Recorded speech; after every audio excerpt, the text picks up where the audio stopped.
টাইগাররা এই মাসের মাঝখানে ১৬ তারিখে যাওয়ার কথা রয়েছে পাকিস্তানে। সেখানে ২১ তারিখ থেকে যা বলছিলাম, ২১ তারিখে বাংলাদেশের প্রথম টেস্ট রয়েছে। বাংলাদেশ অনেকদিন পর সাদা পোশাকের ম্যাচ খেলবে।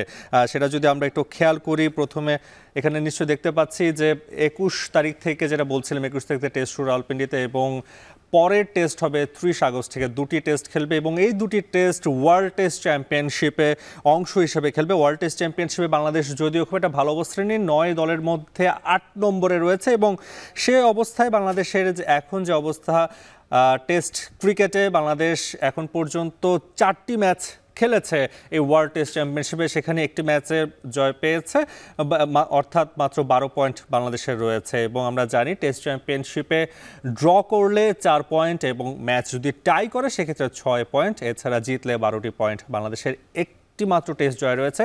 এর আগের টেস্ট চ্যাম্পিয়নশিপগুলো বাংলাদেশের খুব ভালো অবস্থানে ছিল না এবং লম্বা একটা বিরতির পর, অর্থাৎ টি-20 বিশ্বকাপ বাংলাদেশ খেলেছে এবং বিশ্বকাপের পর মাঝখানে প্রায় ২ মাসের মতো একটি বিরতি ছিল। সেই বিরতির পর বাংলাদেশ টেস্ট খেলতে যাচ্ছে এবং আমরা জানি টেস্ট চ্যাম্পিয়নশিপের আরও ম্যাচ রয়েছে ভারতে যাবে বাংলাদেশ পাকিস্তান সাথে টেস্ট খেলার পর। এবং পাকিস্তানের লাল বলে পাকিস্তানের বিপক্ষে বাংলাদেশের অবস্থানটাকে একটু যদি খেয়াল করি, পাকিস্তানের মাটিতে বাংলাদেশ যদিও খুব ভালো অবস্থানে নেই, ৫ ম্যাচে একটিও জয় পায়নি এবং ৫টি ম্যাচে হেরেছে। আরেকটি বিষয় একটু জানিয়ে রাখতে চাই, পাকিস্তানের সাথে এখন পর্যন্ত সর্বসাকুল্যে ১৩টি ম্যাচ খেলেছে বাংলাদেশ, এর মধ্যে ১২টিতে হেরেছে এবং একটি ম্যাচ ড্র হয়েছে। অর্থাৎ পাকিস্তানের বিপক্ষে সাদা পোশাকে এখন পর্যন্ত বাংলাদেশের কোনো জয় নেই এবং পাকিস্তানের মাটিতে ২০২০ সালে সবশেষ বাংলাদেশ সফর করেছিল এবং সেই সফরে ৩ ম্যাচে টি-20 সিরিজ হেরেছিল এবং টেস্ট সিরিজও বাংলাদেশ হেরেছিল। অর্থাৎ লাল বলে বাংলাদেশ পাকিস্তানের বিপক্ষে খুব ভালো অবস্থানে নেই এবং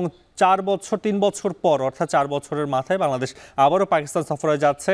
সেই পাকিস্তানের সাথে বাংলাদেশ কেমন করবে, বাংলাদেশের দল কেমন হবে সেটা নিয়ে বেশ কথা হচ্ছে এবং বিশেষ করে টি-20 ওয়ার্ল্ড কাপ এরকম ভরাডুবির পর বাংলাদেশ টেস্টে আসলে কামব্যাক করবে কিনা সেটা নিয়েও নানা ধরনের গুঞ্জন চলছে। তাসকিনকে ফেরাতে পারে টেস্টে, কারণ তাসকিনের ফিটনেস কন্ডিশন নিয়ে গতকালকে বাংলাদেশের ফিজিও যে কথা বলেছে, তাসকিনের ফেরাটা ভালো একটা সম্ভাবনা রয়েছে। অর্থাৎ বাংলাদেশের পেস ইউনিট এছাড়া এবাদত অনেকদিন যাবৎ ইনজুরিতে রয়েছে। অর্থাৎ পেস ইউনিটটি বাংলাদেশের সাথে কেমন করবে এবং পাকিস্তানের মূল শক্তির জায়গাটা কিন্তু পেস বোলিং, কারণ আমরা যখন টি-20 ওয়ার্ল্ড কাপে দেখেছি পাকিস্তান ৩-৪ করে পেস বোলার নিয়ে একাদশ সাজিয়েছে এবং ভালো একটি পেস বোলিং অ্যাটাক রয়েছে। সেই জায়গাটায় বাংলাদেশ তাদের বিপক্ষে কেমন করবে সেটা নিয়েও বেশ আলোচনা হচ্ছে।